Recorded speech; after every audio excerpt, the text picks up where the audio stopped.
I've clicked onto the Global Tropical Overview for November the 17th, 2023. As is always the case in these videos, let express your mind alone, and will making decisions ahead of any tropical cyclones. Look to your local weather office, local emergency management, and local tropical cyclone warning center. So today we've really only got one system that we're going to talk about. That's PTC 22 off the coastline of Jamaica.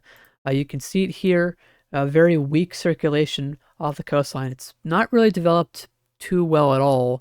The National Hurricane Center has actually dropped development odds now down from 70% to 40%, and that may continue to go down as the system is just not organizing too well. There might be some chance of it still to develop after Cuba and after it gets to the Greater Antilles, but right now, things are just not favorable for it. You can see clearly we have just a very disorganized system with a very weak area of low pressure here placed west of Jamaica, with all the thunderstorm activity off towards the east, because we have a lot of strong shear. You can see some of the upper level cirrus above the Cayman Islands and Cuba. This is pushing all of the convection away from the storm, and I can show you this on a sounding from the GFS.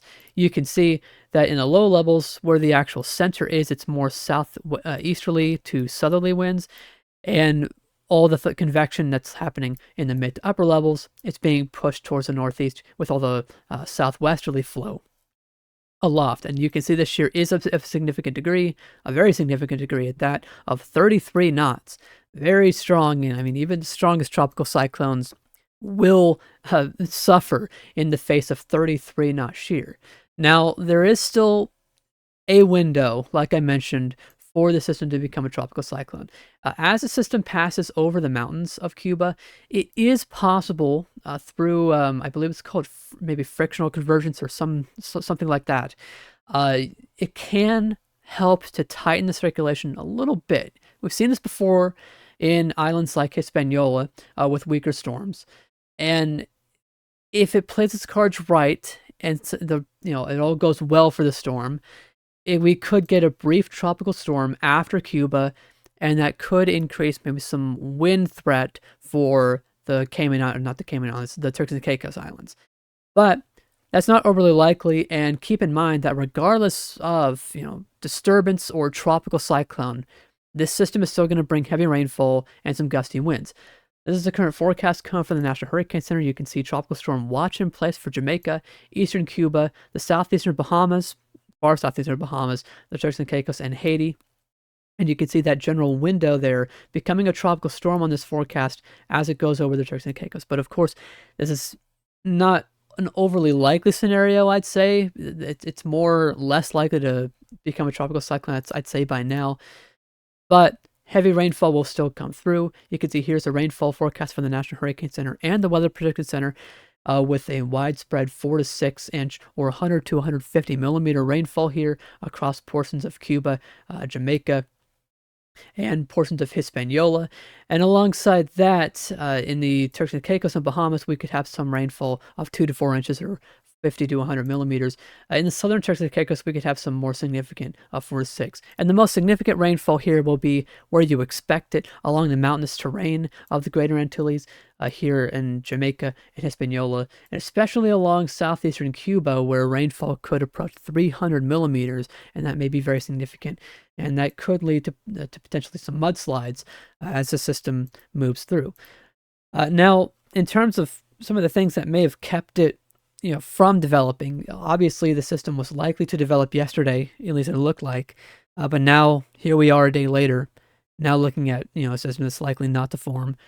One of the factors has certainly been the wind shear, like I showed you on the sounding. It's very strong. But another thing is because we have this large upper trough draped over the Gulf of Mexico, and I'll show you this large upper trough here. Like I talked about several days ago, this is bringing up all this deep tropical moisture and spreading it across a large region. You can see here from the intertropical convergence zone down by the equator, it's pulling that deep tropical moisture up way far north. And really, we're not seeing this moisture bundled up into one region around the low that we're tracking west of Jamaica. We're just seeing all this moisture strung out over a very large region. And like I talked about several days ago, this is not favorable for a tropical cyclone to develop. You still would want that moisture to be around it and, more of a concentrated bubble. You don't want it spread out. These tropical cyclones don't like to be very spread out. They like to be concentrated. And when you have something spread out like this, it's just more unfavorable. So this, coupled with a shear, has likely kept the system at bay. And fortunately, we didn't get anywhere near what the GFS was showing days ago. Remember, like last week, I was talking about how the GFS continued to blow it up into a major hurricane. And here we are with not even a tropical cyclone. So I'm glad we didn't get that. Of course, it's a GFS, so, you see something like that in a month like November, you start to get a bit weary of it, and you think, okay, is that actually going to happen, or is it not? But fortunately, it didn't. And now we're just sitting with, an area of low pressure that is very weak. Now, after 22L, it looks like things are going to be quieting down here for good for the Atlantic. Not really seeing any more signals. Of course, there may be one or two more things. There's always that potential as you go through the end of hurricane season into December. I believe last year in December, we even had an area of interest in December. But overall, the hurricane season is likely over. You can see in the tropical Atlantic here, it's very quiet, not much thunderstorm activity. The tropical wave season has ended. That typically does not start up again until about May or June, so we probably won't see any tropical waves until then. And you can also see the intertropical convergence zone is way down south towards the equator, and this will continue to propagate south as it moves into the southern hemisphere, as it normally does throughout the seasonal cycles. And really across the Caribbean, you can see it's a big mess right now. Nothing really developing there apart from 22L. But it's been a pretty active hurricane season. I believe we've had 20 named storms, including the subtropical storm back in January. Pretty remarkable season to see in an El Nino year, certainly.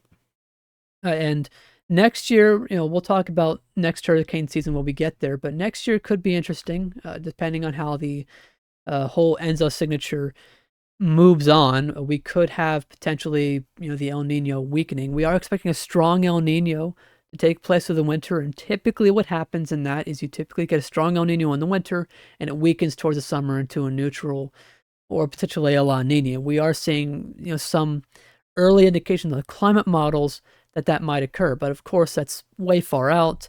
We'll have more confidence in that once we get into spring, say March and April, and I'll probably have a video out, if I remember to, in April and May talking about that, but that's months away.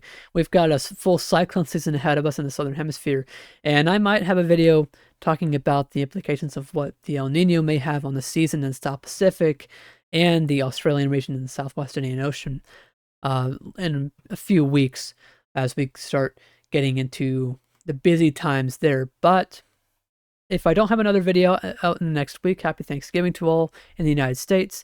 And that's all for now. Stay safe in the Greater Antilles and the Caribbean as 22L passes through. And that's it for now. Thanks for watching.